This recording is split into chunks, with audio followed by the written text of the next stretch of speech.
So, once you've caught your chicken, what you're gonna do... Ugh, Jesus. Get out your scissors. You're just gonna get this wing. Jesus Christ, these fucking guys. You spread the wing out and find the big flying feathers, the flight feathers as I like to call them. Once you got the flight feathers out, whoa, you gotta somehow pick up your scissors.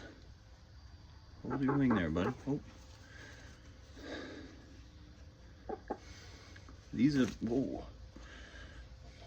flight feathers here. Whoa.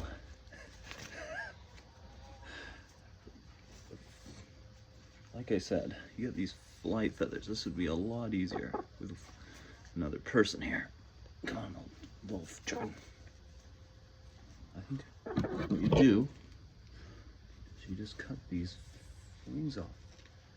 Like a little haircut for the chicken. Whoa, Jesus.